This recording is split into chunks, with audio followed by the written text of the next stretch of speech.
Good morning. It's good to have you with us. You made it to Monday morning. I'm Wally Kennedy. That last question. His name is Captain Brian Power Waters. For 25 years, he was a captain. He was a pilot and then captain with what is now U.S. Air. He retired how long ago, Captain? 82. Okay. And certainly endeared himself to the hearts and minds of management when he told a plane load of people in Indianapolis that the people who should be steering the planes through the sky were out on the picket line. But that's Captain Brian Power Waters, our guest this morning. Still true? True. So the people, more so. The people who are steering the planes through the sky now are underqualified? Well, the big part of the problem is they're overworked. You see, before the strike took place in '81, there were 13,000 controllers, and the vast majority of them were full performance controllers. In other words, they were at the top of their peak. They were checked out in all positions.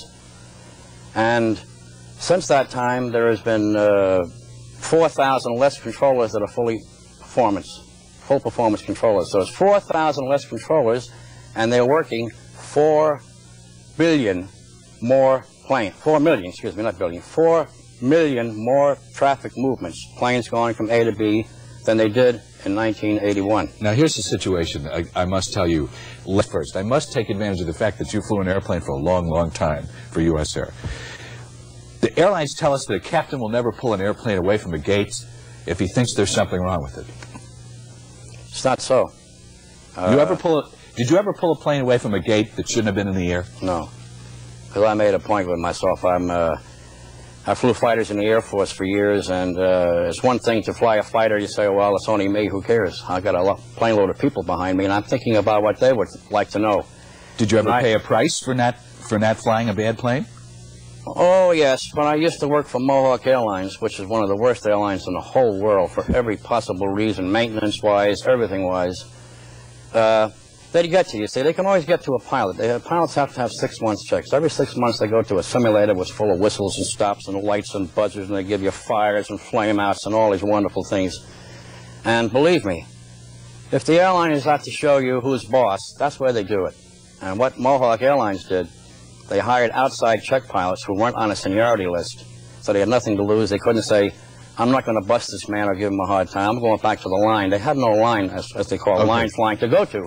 So they busted almost everybody, especially the top seniority people who had never broken before, to show them, we're in charge here. You guys will fly these airplanes when we tell you, or you're going to be in trouble. Okay, give me a bottom line, though. What you're saying is the captain who says, wait a minute, there's something wrong with this plane, or there's something wrong with the engine, or there's something wrong here, has a lot of pressure from up top to fly with that anyway. Yes, right.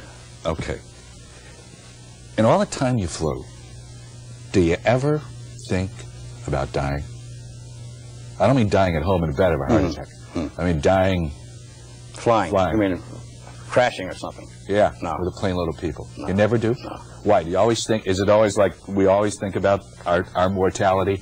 I'll do something to get Well, out listen, there's a lot of luck involved in flying. I don't care what anybody says. They say it's all the numbers are right and everything's going right. And that engine alone's got thousands of parts out there flying around, and any one of them fly a faulty airplane, so it can't be their problem. So if the pilot's dead, he's an ideal target to say, well, let's blame the pilot, and they usually do.